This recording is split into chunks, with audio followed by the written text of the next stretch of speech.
in terms of social, or social business, to give it its correct moniker as it's being used right now, many companies will feel that they're doing social if they've got a Facebook page, if they've got a Twitter profile, if they've got a LinkedIn group. But it's much more than that, isn't it? It's more about then having a social networking presence. It's really about embedding social capabilities into the way that you do business.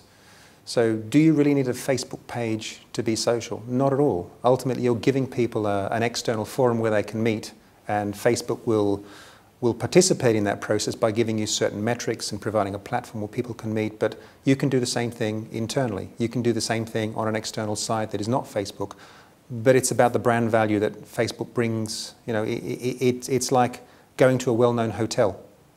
You go there because it has brand value, because the room is always available, because people understand it, because there's a level of quality around it. And that is what Facebook has brought to the social marketing type environment. And also they're part of that process of getting people used to the idea of sharing information in interesting ways.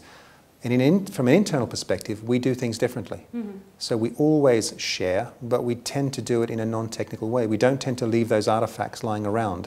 You know, we don't tend to leave those files lying around in a way that can be socialized. So we resort back to very traditional tools such as email, such as fax. Seriously, people still use fax. You know, we'll tend to do things very much the way it's been done, but that's primarily because it's almost like we leave our personal side at the door when we come to work. So you've got organizations who have now accepted that if I do not provide those capabilities within work, people will provide it of their own. So as an example, some organizations have nailed down the use of Facebook and Twitter at work. But yet I can take out my mobile and access Facebook and Twitter. I may as well do it on my corporate network, because there is no, you know, the security implications are different than I think people expected. From a social business perspective as opposed to a social perspective, it's about, again, embedding the way that we interact in a way that supports different business processes. You know, how do I share information among a number of colleagues? And there's a lot of implicit information there. Now, we do a lot of internal sharing and a lot of social, I'm not going to say social networking. We tend to do things in a very social way within IBM. And it's been a long cultural journey, but it's now become second nature to all of us. But we don't have to overtly share stuff to get value out of what we're doing. As an example, I can look at a file within our shared environment, and I have no shortage of content at my disposal now that everything is typically within a social environment. But I can look at a file and see how many versions exist of that, how many comments, you know, are associated with that, how long it's been there, how many downloads have taken place, who's commented, who has reshared, why have they reshared, what are the comments associated with that when they reshared. And without even downloading it, I can get a really good indication of the value that's going to bring me. And so I can go, actually, that's brilliant. I can see enough comments in there to know that that file is not relevant, or I can see that to know that it's exactly what I want. Or I can see a number of people who have downloaded it, and I can find them on same time and say, I noticed you downloaded that. What did you think? Why did you find it of value? Is it still relevant based on the following bits of information, or this particular version that's just come out? Does that change things? And so what I've done is I've converted a non-social interaction based on a load of artifacts that existed, and I can now make a telephone call, which has nothing to do with a tool. It's just down to the way that social mindset is now deeply embedded in the culture. Do you think the collaborative journey that IBM itself has gone on as an organisation, and the fact that you're following, you know, your own methodology and using your own tools and technologies to help share information within the company a lot more effectively, helps you when you're working with customers? Obviously, your role is very focused on working with customers. Do you think the fact that you're going through the same sorts of things as a business will have really helps when you're dealing with customers directly? Of course. I mean, we wear the scars.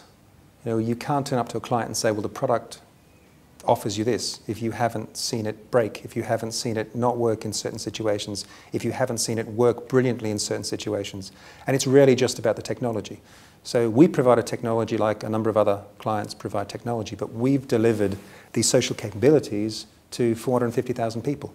You know, it's a scale that you rarely see within an enterprise, and that's taught us a lot of lessons about what works well, why it works well, what parts of the business needs to be integrated to make that work well. And when we go to a smaller customer, even 50 users, 100 users, and they say, yeah, but we're not 400,000 people. And my response is, but it's the same thing. It's about small groups of people sharing. When I sit in front of a CIO or a CTO and I say, here is what we experienced internally, here is what we've seen happen externally, it carries some credibility because we really have gone through that journey. Now, it's not going to happen overnight. It's going to take a number of years in some instances, and depending on the culture of the organization, it may take months. It all depends on the organization that I'm speaking to. But I don't believe that you can credibly work with clients if you haven't made the mistakes beforehand. So you look at some of these smaller companies who are 100, 200, 300, 500 people worldwide, and you have to wonder, what have they seen to suggest that they're a safe pair of hands? Now, I'm not suggesting they're not a safe pair of hands, but I think bringing a lot of grey hair and scars to the table has a lot to speak for. It certainly sounds like there's many facets to this, and it's not an overnight success story for businesses to change and embrace the ways of social business. And it certainly feels to me that it's technology is a core part, but it's also about people, it's also about culture, it's also about processes. So a lot of food for thought there for me in terms of how businesses need to change, and the fact that it's perhaps not a race. They have to do it at their own pace. No, that's a very good point. It's hardly a race. The difficulty, however, is that many organizations are under pressure to deliver on a quarterly basis, and it may seem like a race. So, I'd like you to save X% this quarter. I'd like you to make more this quarter. I'd like to see a difference in this behavior or that behavior or the way that we work with our clients, and I want instantaneous gratification. That's not so easy when you're talking about people.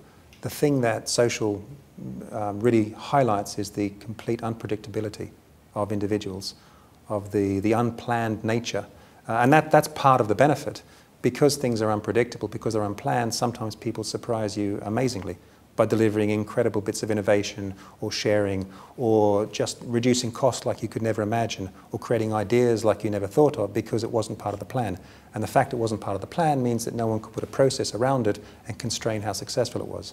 People have surprised you because of, that's just generally what people do. They do brilliant things and they surprise you.